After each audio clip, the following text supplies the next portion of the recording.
क्या आपको बुक पढ़कर इंग्लिश में समझने में परेशानी आती है? क्या आप इंग्लिश कॉन्फिडेंटली और एफर्टलेसली बोलना चाहते हैं? तो इस वीडियो को आप लास्ट तक देखिए। Hi, this is Mahdeen Shak and I would like to welcome you to International Speakers Academy. Today in this video, I will teach you how to understand an English book. कैसे आप किसी English book को समझकर उसे पढ़ सकते हैं। तो ये बिगनर्स लेवल की वीडियो है जिसके अंदर में मैं एक लेसन पढ़ूंगा और आपको समझाने की कोशिश करूंगा कि कैसे आप किसी भी बुक्स को इंग्लिश में पढ़कर समझ सकते हैं। बुक समझने के लिए आपको टेंसेस का जानना बहुत जरूरी है। तो हमने सारे टेंसेस के ऊपर में वीडियो बनाया हुआ है। आप प्लेलिस्ट पे जाकर simple method to learn tenses के अंदर में आप सारे टेंस के वीडियोस को देख सकते हैं और सीख सकते हैं। So friends, let's get started. The grapes are sour. अंगूर खट्टे हैं।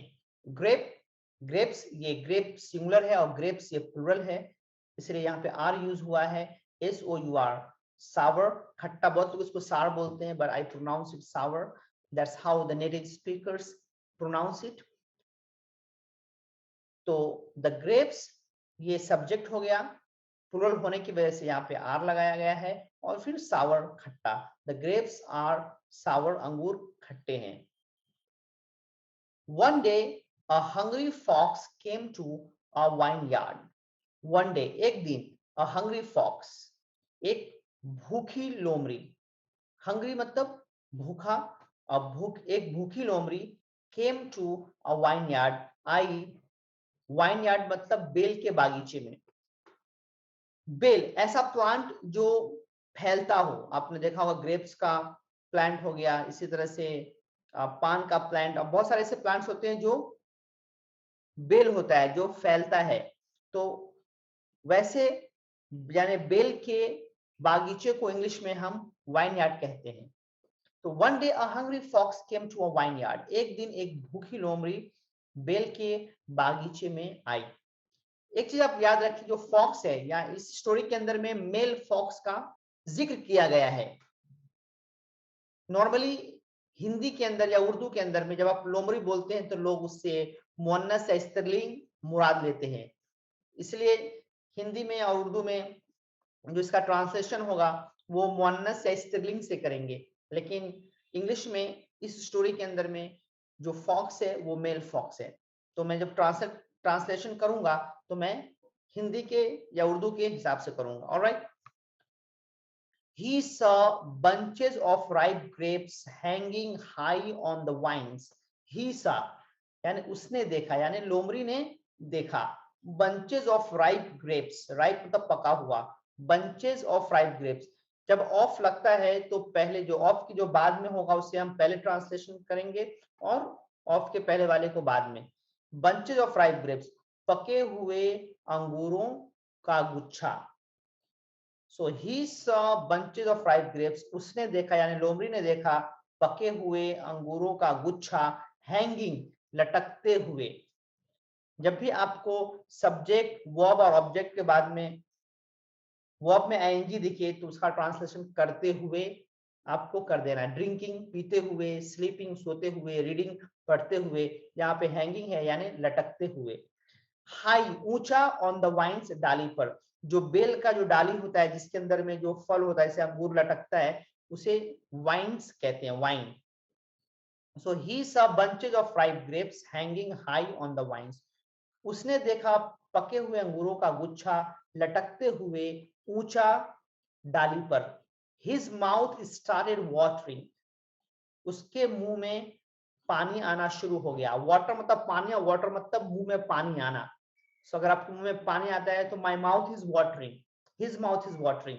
So his mouth started watering, उसके मुंह में पानी आने लगा। He stretched out his head to reach the grapes, but he could not reach it.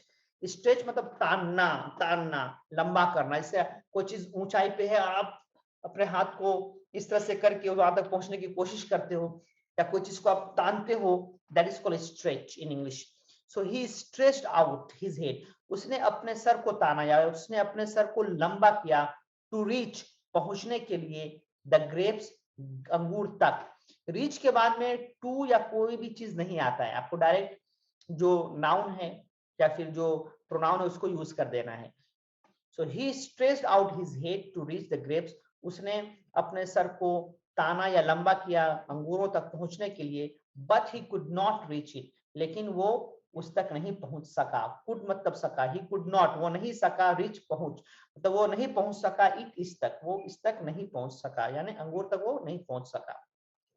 He jumped again and again, वो कूदा again and again bar bar, till he was completely tired, जब तक कि वो पूरी तरह थक नहीं गया।